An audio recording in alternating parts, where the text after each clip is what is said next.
Hello. I feel there is a great irony to the protest events that have followed the murder of Sarah Everard, and there's a real danger that the freedom movement, the anti-lockdown movement, is about to be hijacked. Now, the irony is, as far as I can see, the only reason why the police officer who eventually murdered Sarah was able to approach her in the first place was because of COVID regulations, which tell everyone to stay home unless you have a reasonable excuse. If it wasn't for COVID, he would have had no reason to have approached her in the first place. Similarly, we have seen brutal arrests of men and women at many freedom rallies, all in the name of COVID, all in the name of public health. And whilst this affects both genders, many people have observed at these events that the police have been targeting the women in particular as an easier target. And I know of at least one woman who is part of this movement who was also treated appallingly in custody. I won't go into the details here. But the thing is, the feminist movement have had nothing to say about this for nearly a year now, even though these arrests can be found on video, they're on YouTube, anyone can see what's happening.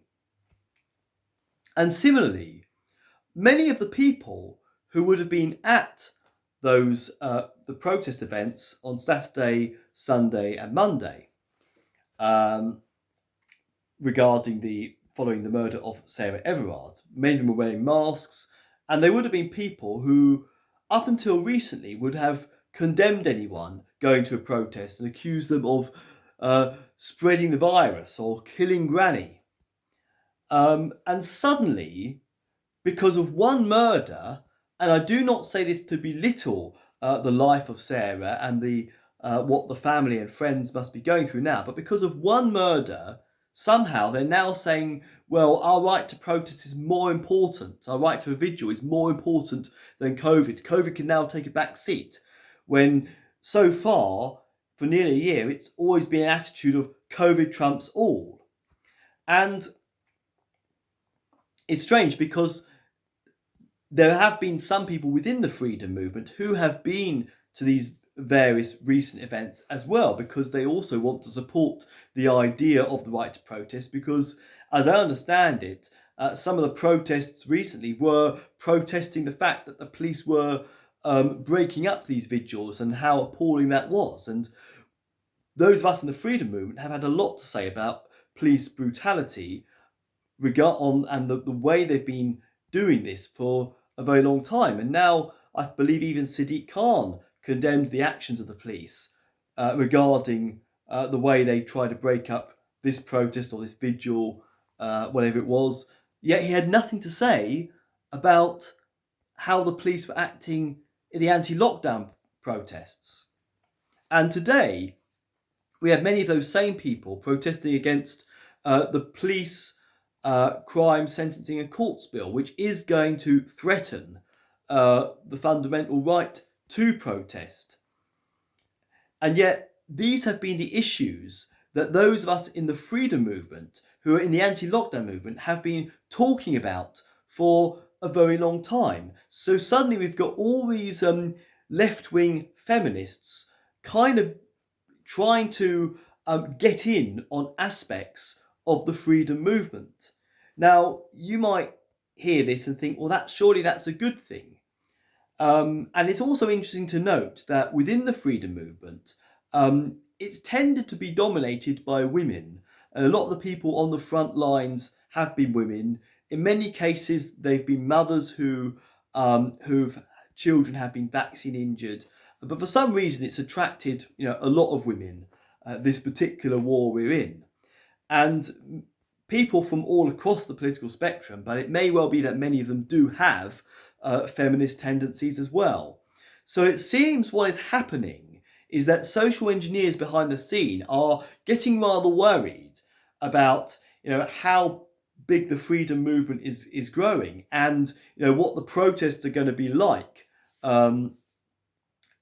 over the coming spring and summer, and are trying to find a way to hijack that and sabotage the freedom movement by redirecting people's anger away from the government and their deep state controllers and turning it into a war between men and women. You find out a lot of protests that there is no clear message, there's no clear definitive thing they are protesting about.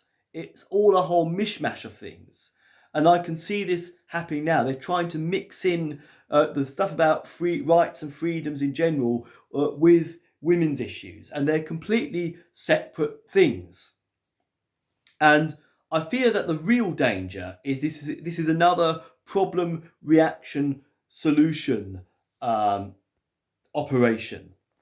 And this is going to be used to create, a war between men and women, to divide the freedom movement, so that the government can roll out some of its agendas, the Agenda 21, the Great Reset, without people opposing it very much, because they're too distracted on all these sort of gender issues and all that sort of thing, and also, be used as the excuse to give the state, more powers to for surveillance and all that sort of thing, and used to justify it and get more support as the solution to all this strife and discontent.